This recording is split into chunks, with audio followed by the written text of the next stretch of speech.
تو وہ چند دنوں کا بچہ پنگوڑے میں بول کے کہنے لگا میں اس درویش کا نہیں، میں تو فلانے چرواہے کا بچہ ہوں، وہ جو بکریاں چراتا ہے۔ رب کی مدد کو پکاریں، اپنے ساتھ اپنے مالک کی مدد کو شامل کریں، تھوڑے رزق پر بھی گزارا اچھا ہونے لگ جائے گا۔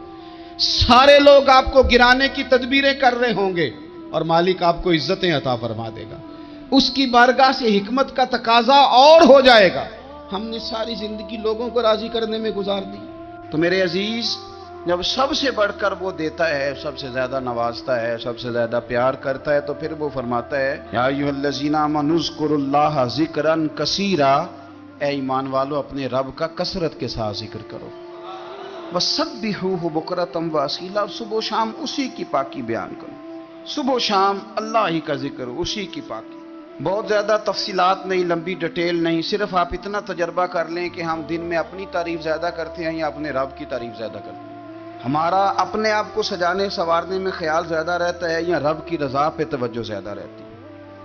ہمارا اب یہ مزاج بن گیا ہے کہ ہر چیز سے گھیر گھار کے ہم اپنے آپ پر ہر چیز کو لے آئے ہیں، ہم اپنے آپ سے شروع ہوتے ہیں، اپنے پر ختم ہوتے ہیں۔ میرے رسول پاک صلی اللہ علیہ وسلم نے فرمایا جو اللہ کا ذکر کرے اور جو اللہ کا ذکر نہ کرے، مثل الحی والمیت، ان کی مثال اس طرح ہے جس طرح زندہ اور مردہ کی ہوتی ہے۔ گویا ذکر کرنے والا زندہ ہے، نہ کرنے والا مردہ ہے۔ کہ جس نے سارا دن رب کو یاد ہی نہیں کیا، اس کو سارا دن خیال ہی نہیں آیا۔ آپ کہیں سفر پہ نکلے ہوں، کہیں آپ دور گئے ہوں نا، تو آپ کو خیال آتا یار صبح کی میں نے گھر ہی بات نہیں کی، صبح سے میں نے آج گھر فون نہیں کیا، کوئی رابطہ نہیں کیا، کوئی معلومات نہیں کی۔ گھر میں سے کوئی سفر پہ ہو، ایک تو یہ کہ آپ گئے ہوں اور ایک یہ کہ کوئی گھر میں سے گیا ہو، تو دن میں اسے فون کر کے پوچھنے کہاں پہنچے ہو، جس کام گئے تھے اس کا کیا بنا، خیال آتا ہے۔ اور اگر آپ نے کسی کو بھیجا ہو اور پیچھے سے فون نہ کریں تو وہ بھی کہہ دیتا ہے یار تو نے سارا دن حال ہی نہیں پوچھا۔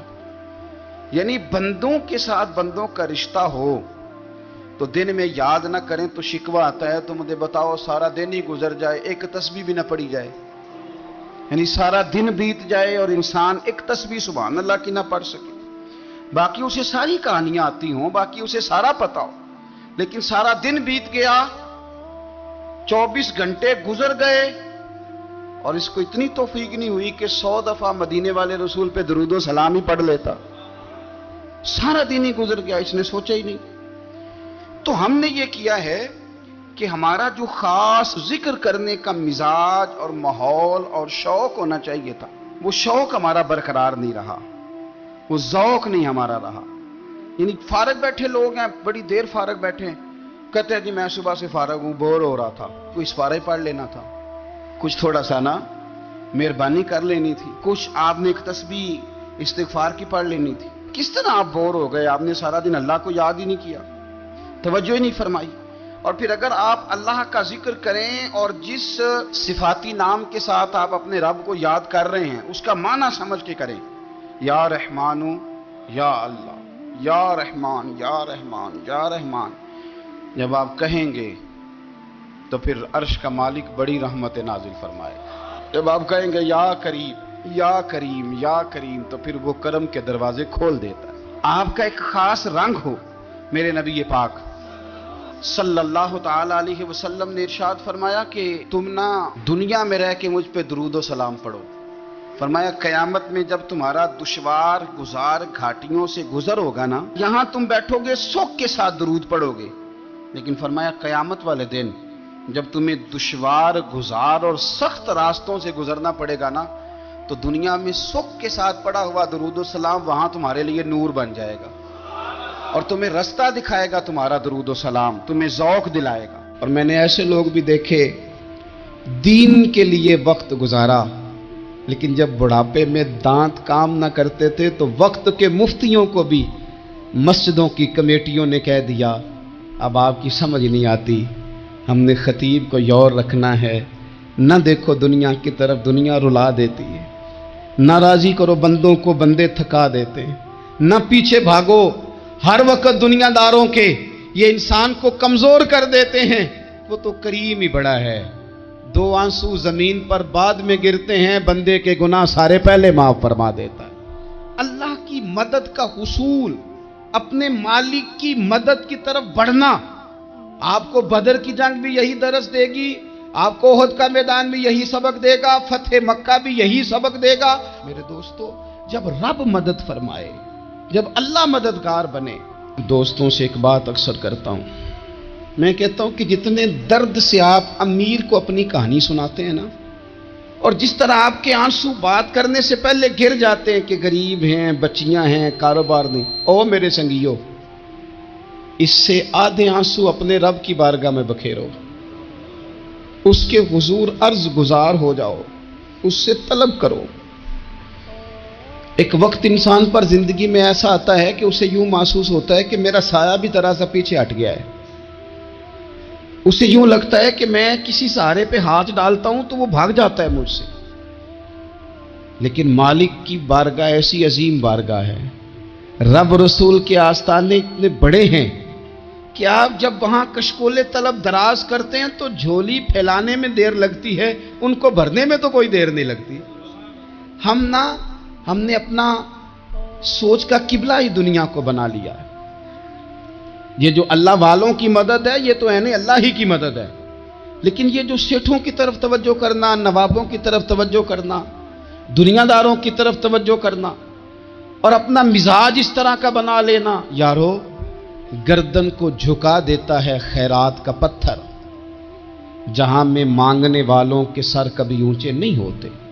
اور اقبال کہتے ہیں غیرت ہے بڑی چیز جہانے تگ و دو میں، پہناتی ہے یہ فقر کو تاج سردارا. میں عرض کروں گا کہ اپنی آپ جب توجہ کا قبلہ اللہ رسول کو بنائیں گے تو رب فرماتے وَيَرْزُقْهُ مِنْ حَيْثُ لَا يَحْتَسِبُ، میں نہ تجھے وہاں سے رزق دوں گا جہاں سے کبھی تیرا گمان بھی نہیں گیا ہوگا. یہاں سے بھی مل سکتا ہے، تو نے سوچا بھی نہیں ہوگا.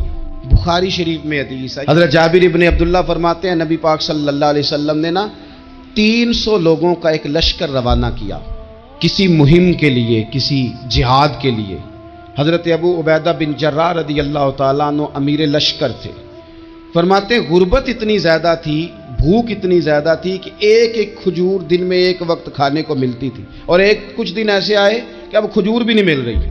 فرماتے ہیں اتنی زیادہ بھوک لگی مجاہدین کو 300 بندہ پتے کھا کے گزارا ہونے لگ گیا. یہ بخاری میں موجود ہے.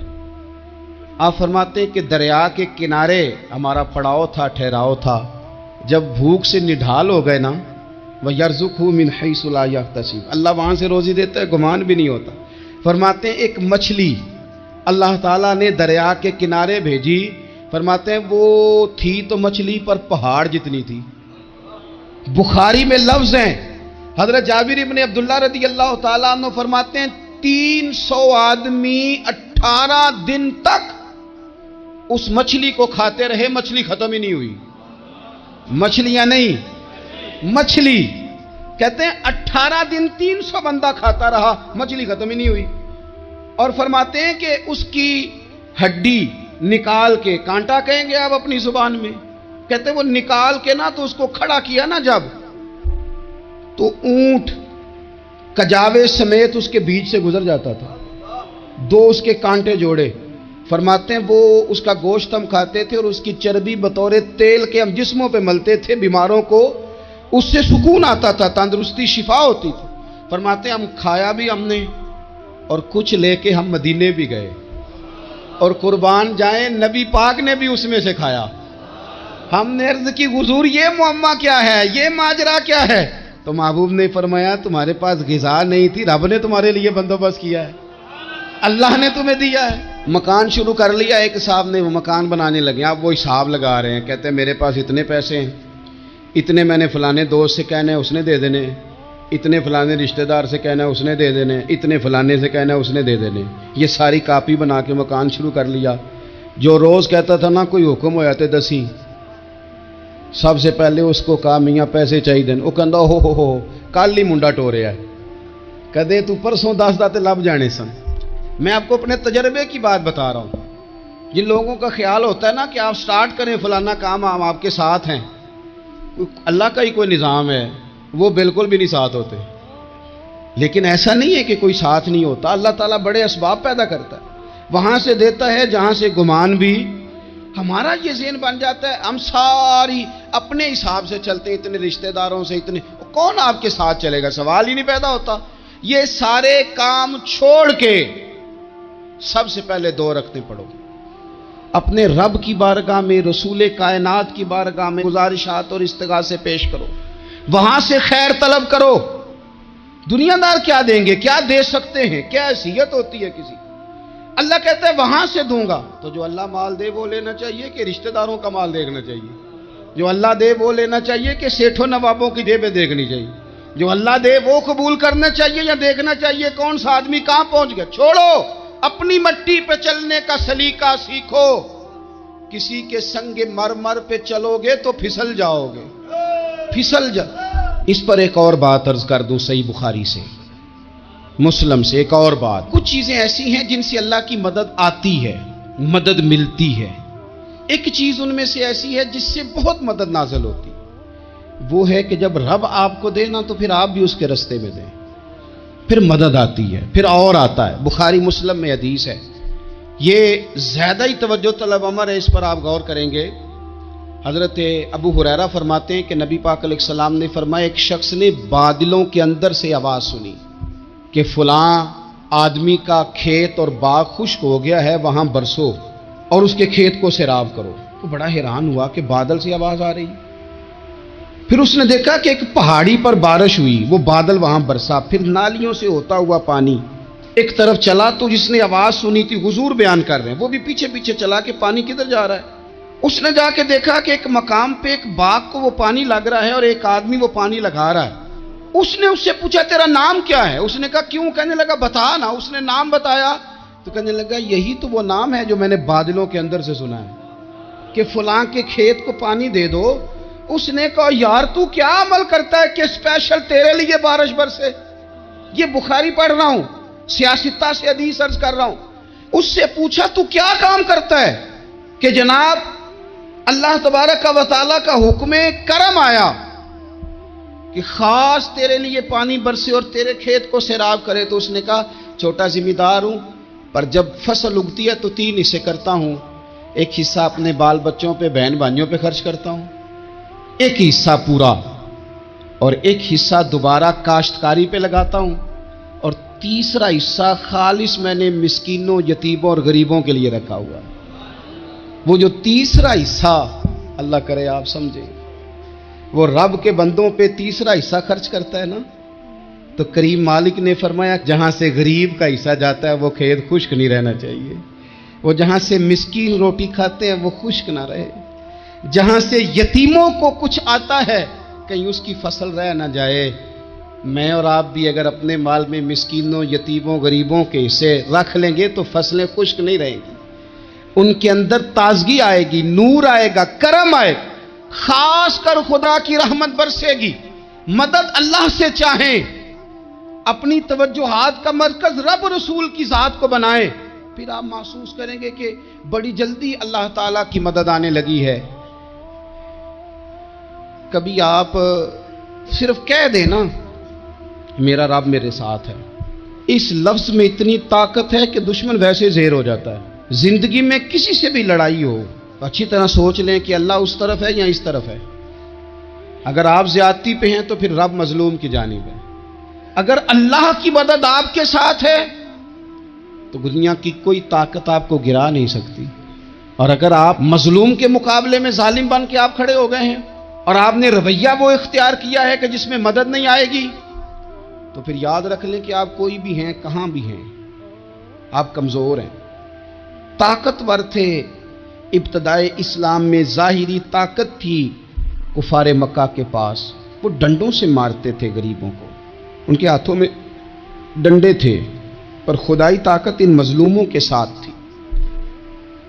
صاحب زرقانی نے لکھا ہے، حضرت زنیرہ رضی اللہ تعالیٰ عنہ ایک لونڈی ہیں، غریب ہیں، ماڑے دا کی کام محمد نس جانا یا رونا، غریب سادی بی بی اور لونڈی کنیزہ، ایک مشرک کی کنیزہ تھی، انہوں نے کلمہ پڑھ لیا، وہ ڈنڈوں سے مارتا، دروں سے مارتا، تکلیف دیتا۔ حضرت زنیرہ رضی اللہ تعالیٰ عنہ کو اتنا مارا، اتنا مارا۔ اب آپ